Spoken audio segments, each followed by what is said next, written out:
রহমতের নবী ঘুম থেকে উঠলেন, বের হইয়া মসজিদের দরজার পেছনে দাঁড়ায় দেখে মসজিদের মধ্যে একজন গোলাম নামাজে দাঁড়ায় দাঁড়ায় কাঁদতেছে। নবী ভাবলেন কোনো ভিন্ন কোনো ব্যক্তি নাকি, ভালো করে নজর করে দেখলেন কেউ না, জান্নাতের প্রথম সাহাবী আবু বকর নামাজে দাঁড়ায় কাঁদতেছে। নবী অপেক্ষা করতেছেন, নামাজ শেষে তাকায় দেখে রহমতের নবী দাঁড়ানো। আবু বকর বললেন, ইয়া রাসূলুল্লাহ, আমাকে মাফ করে দেন, আমার কান্না আমি কন্ট্রোল করতে পারি নাই, আওয়াজটা বেড়ে গেছে, আপনার ঘুম ভেঙে গেছে, আমাকে মাফ করে দেন। নবীজি বলেন, আপনি কাঁদলেন কেন? বলে, আল্লাহর আদালতে কেমনে দাঁড়াবো সেই ভয়ে কাঁদছি। কেন, আপনার না জান্নাতের টিকিট আছে? বলে, আছে।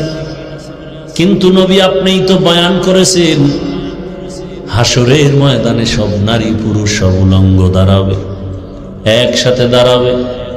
হাসরের ময়দানে সূর্যের গরম, জাহান্নামের আগুনের আওয়াজ, আবার আল্লাহ রাগ করে আওয়াজ দিবেন, হুঙ্কার দিবেন, লিমানিল মুলকুল ইয়াউম লিল্লাহিল ওয়াহিদিল কাহ্হার।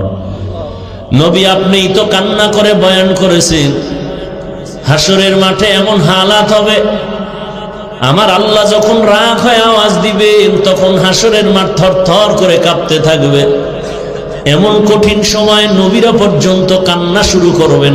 আদম নবী কাঁদবেন, মুসা নবী কাঁদবেন, ঈসা নবী কাঁদবেন, ইব্রাহিম নবী কাঁদবেন, সব নবীদের কান্না।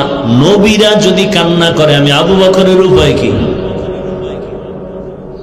ওই দিন আল্লাহ পাক আমি আবু বকরকে ডেকে যদি বলেন, আমার জান্নাতের জন্য কি আমল নিয়ে আসছো?